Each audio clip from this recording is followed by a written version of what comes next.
Peniaze. Kto by ich nechcel? Poslednú dobu si ľudia tento pojem spájajú so šťastím. Zdá sa, že už sú z toho pomaly synonymá, alebo niečo ako zjem obed, budem sytý, mám peniaze, budem šťastný. Naozaj to funguje? Ahoj, ja som Darcy a vítajte pri dnešnom videu. Ako ste si mohli všimnúť, tak dnešné video sa bude týkať šťastia a o tom, ako s ním súvisia peniaze a či vôbec s ním súvisia. Poslednú dobu sa v mojom okolí začala preberať téma šťastie. Minule na zastupovanej hodine sme dostali dotazník, kde bolo cca 40 výrokov a vy ste mali zakružkovať číslo od 1 do 7, či s daným výrokom súhlasíte alebo nie. Taktiež tam bolo aj pár doplňovacích a pár otázok. Týkalo sa to viacerých tém cez peniaze, šťastie, vieru, nakupovanie a tak ďalej. Jeden z výrokov bol: kúpim si nové oblečenie, budem šťastnejší. Pozerám na to. Taktiež tam bola otázka, aké by si chcel mať vreckové. Samozrejme, väčšina písala samé horibilné sumy. Prečo? Ak by ste sa spýtali 5-ročného chlapca, čím chce byť, povedal by vám napríklad vojakom, policajtom, futbalistom, alebo tým, čím je jeho ocko. Hľadí na to, čo sa mu páči. Ak by ste sa to spýtali na strednej, tak veľká časť dáva plat na prvé miesto. Chcú proste dobre zarábať a nemusí ich to baviť, lebo si myslia, že keď budú mať peniaze, budú šťastní. Ale opak je pravdou. Ich predstava je jednoduchá. Za veľa peňazí, veľký dom, bezstarostný život, skorý dôchodok, výbornú kariéru a všetko, čo by mohlo znížiť rozpočet, odstránia. Vrátane detí. Je známe, že terajšie mladé páry nechcú mať deti, lebo je to finančne náročné. A pokazia si tým kariéru. Radšej budú mať psa, o toho sa treba menej starať. To, že peniaze sú neodmysliteľnou súčasťou života, nemožno vyvrátiť. Ale aj oni majú svoje postavenie v hodnotovom rebríčku. A určite nie na vrchu. Aj bez peňazí môže byť človek šťastný, a aj s nimi nešťastný. Existuje mnoho príkladov slávnych osobností, ktorým v živote nič nechýbalo. Mali peniaze, mali slávu a preto sa potom predávkovali alebo spáchali samovraždu.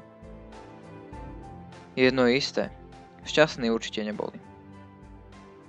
Tak si zoberme napríklad Georgea Sardesa alebo Gig Younga, ktorí dostali Oscara. Ďalej herci ako Elizabeth Hartmanová, Chester Morris alebo nám viac známa Iveta Bartošová a ďalší iní. A to som ešte nehovoril ľudí, ktorí umreli na následky drog a alkoholu. Naozaj boli by sme tu do rána. Toto je jasný príklad toho, že človek nemusí byť šťastný, keď má peniaze. A zase naopak, nepotrebuje peniaze na to, aby bol šťastný. Prvok, ktorý zohráva rozhodujúcu úlohu na ceste ku šťastiu, je úplne iný, ale pritom veľmi jednoduchý. Ale toto si nechám na iné video.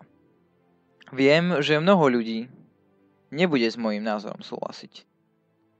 Treba si uvedomiť, že nehovorím, že sú peniaze nepotrebné alebo zbytočné, ale to, že majú svoje miesto. Ako sa hovorí v jednom prísloví, najdôležitejšie veci si za peniaze nekúpiš. A to vrátane šťastia. Je smutné, že najrozšírenejšou chorobou na svete je depresia. Ľudia sú neustále pod stresom a pod tlakom, či už v práci, v škole. Chcú si budovať kariéru aj stále hore a hore, ako keby ich to malo posúvať niekde do neba. Napríklad v Japonsku majú dokonca zákon, podľa ktorého si ľudia musia povinne vyberať dovolenku, lebo každoročne tam zomrie niekoľko tisíc ľudí na upracovanie, doslova upracovanie, a to si nerobím srandu. Všetci budujú kariéru, ako keby to bol ich prvotný cieľ v živote. Pozrite sa na malé dieťa, že mu je úplne fuk, koľko jeho rodičia zarábajú a či majú splatenú hypotéku a či nie. Proste je šťastné. Vy sami si bránite k tomu, aby ste boli šťastní. Peniaze sú iba nástroj, nemožno z nich spraviť cieľ vášho života. Celý život budeš drieť ako kôň, aby si nazbieral peniaze a potom budeš šťastný. Náhodou krachne banka, príde vojna, inflácia, padne mena.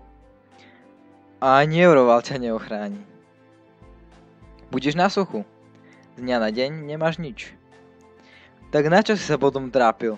Čo teraz so svojím životom, keď si ho celý odovzdal zarábaniu peňazí? Kam tým mierim? Všetko je relatívne. Dobre si rozmysli, kam mieríš v živote. Verím, že každý z nás chce byť šťastný, ale k tomu treba ísť aj tou správnou cestou. A peniaze to určite nie sú. Môžete si pozrieť našu facebookovú stránku kofil.eu, kde sú hodené moje videá a ten typek mi robil grafiku kanála a obrázky do niektorých videí. Ďalej si pozrite ostatných youtuberov. Budem rád za vašu spätnú väzbu v komentároch. Keď mi niečo napíšete, to ma viac potešuje ako odbery, ako lajky. Keď vidím, že vám to nejak pomohlo alebo niekam vás to posunulo. Tak my sa vidíme pri ďalšom videu, napíšte mi témy a čauko.